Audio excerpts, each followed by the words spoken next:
While I'm not an expert in Old English, I am arguably an expert in making mistakes in Old English. My focus is on pronunciation, and also maybe on more recent stages of English and dialect. But I also have an interest in what history was like impressionistically at the time, so that includes how people spoke normally to each other. And I've combined these interests and sometimes made longer form things like films in Old English, and invariably the areas of Old English that I'm weaker at, like grammar, always show mistakes when I do this, much to the upset of some people interested in Old English online.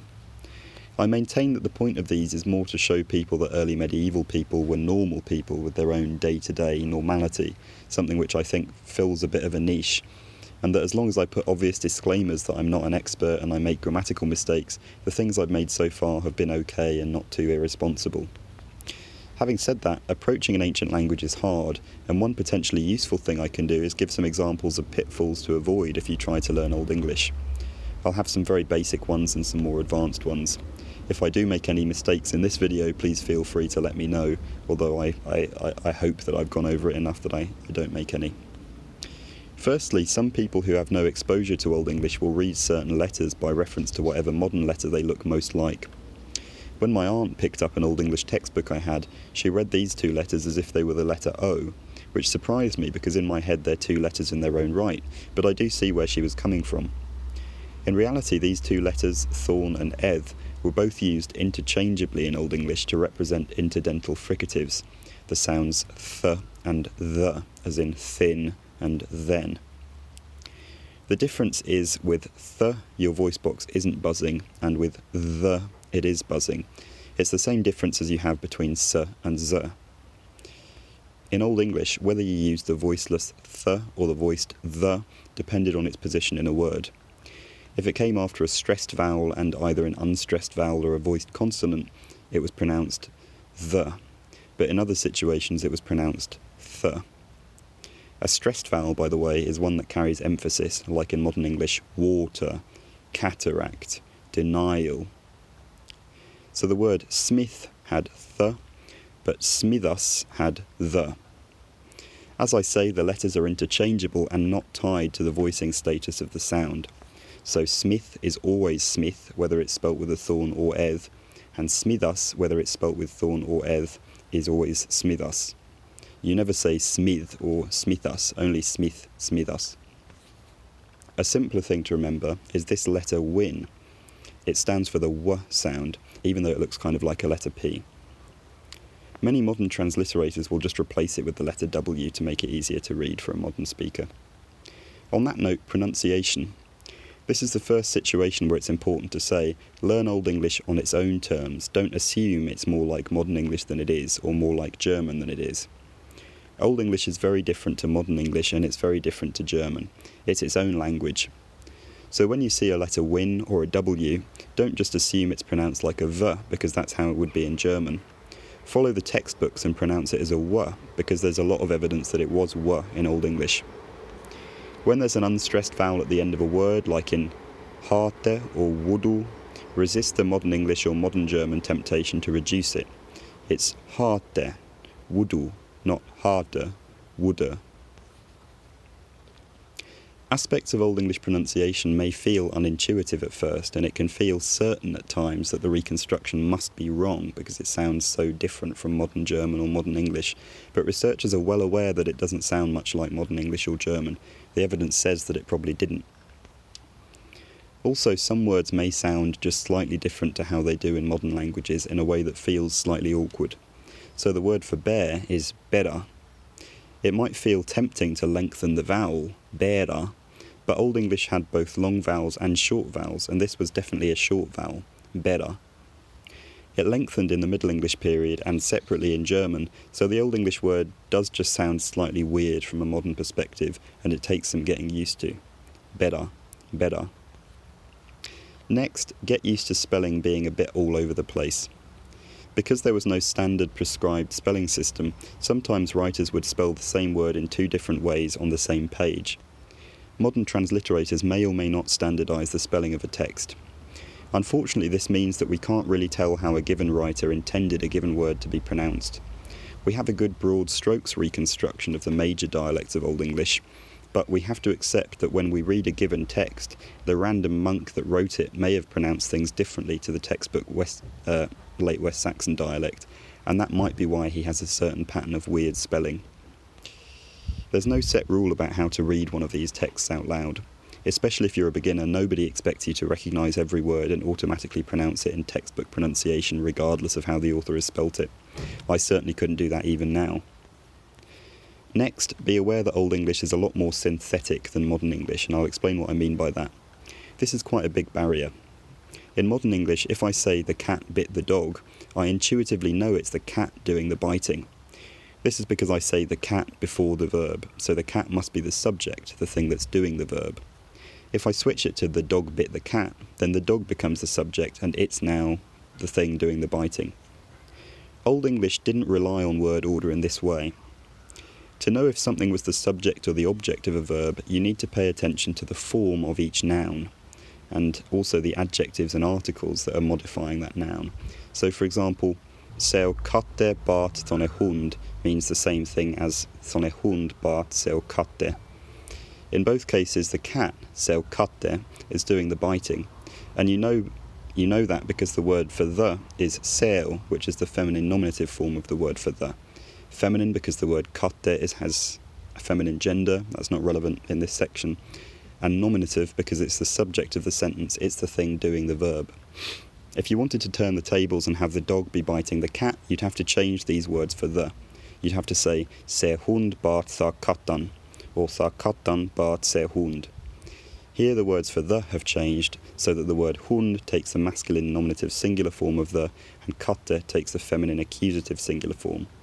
But the word katte has also changed to kattan here, so the form of the word also changes depending on the case. It just so happens that hund is the same in nominative and accusative, so it doesn't change in this instance. This is particularly important to remember in things like poetry, like Beowulf. When you're trying to work out what is doing the verb and what is having the verb done to it, the word order is basically irrelevant in poetry, because poets do ridiculous things with word order. You only know because of what cases the words are in a lot of the time.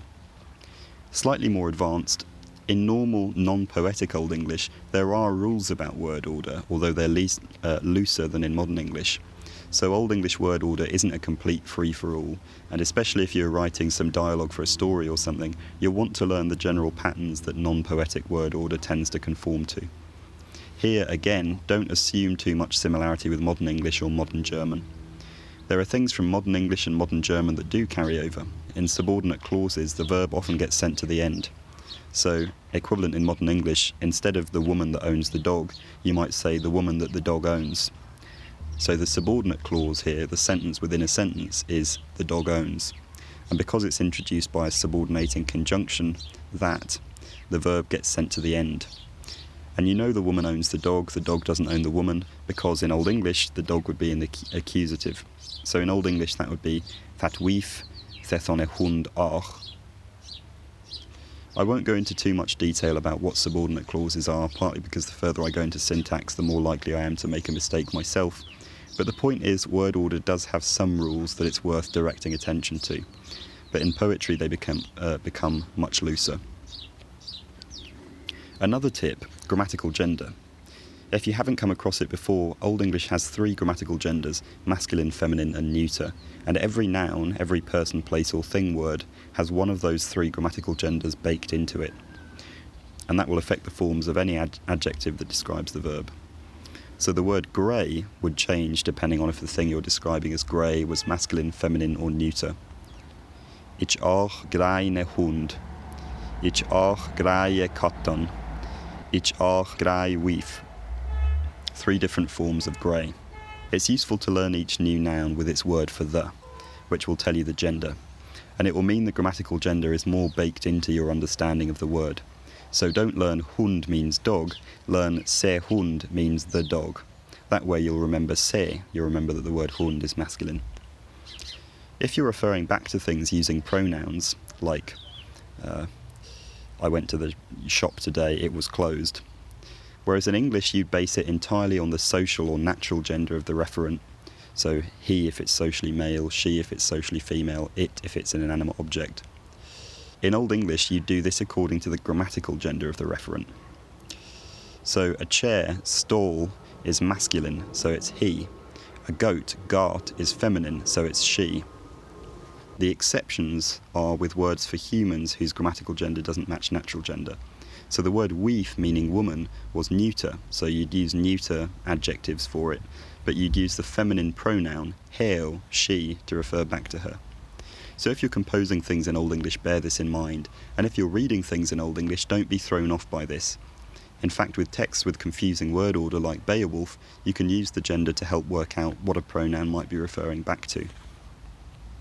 Back to morphology, which is how words are built up with gender and case endings. Don't assume too much similarity with modern German. Old English had more inflectional endings and things than modern German. So one mistake I made a couple of times was, in German the plural form of a verb, like they go, we go, is the same as the infinitive form you'll find in a dictionary. So the word gehen is the dictionary infinitive form, and you say wir gehen. In my awful and outdated video interview with an anglo-saxon, I absent-mindedly assumed this was true in Old English as well, and that you'd say we're gone, because the infinitive form of go, gone, is, must also be the plural as well. But in fact in Old English it's we're garth. Semantics. Old English words don't always mean what they look like they should mean, and you shouldn't over-apply modern English meanings without checking that they applied in Old English too. In late West Saxon Old English, for example, the word on basically appears wherever you'd expect in modern English. Somebody can be on Huse, in their house. Likewise, the word shall, which gives modern shall, could mean will. I will do something, but more commonly it could mean must. I must do something, or I should do something. So words may have subtly different meanings. And importantly, as with any modern language, think about situations where you might not realise that two meanings are actually separate, but modern English just uses the same word for both of them. A kind of reverse example of that is that in German the word tragen translates to both wear and carry in English. So a German friend accidentally once said, "Can you wear this bag for me?" before realising and correcting herself to "Can you carry this bag for me?" If your brain is used to thinking of them as the same thing because you use the same word for them, you might make mistakes that way. So check that the Old English words you're thinking of actually have the specific meaning you're imagining they have. And in the event that you're composing something in Old English, remember that whatever the ancestor of the modern English word is, might not happen to be the most common word in Old English literature. Old English had a wealth of words that have fallen out of use in Standard English, and it's nice to make use of them. Hopefully this video has given you a few pointers to help avoid common mistakes, some of which I've made myself numerous times. Thank you very much for watching, and I'll talk to you soon.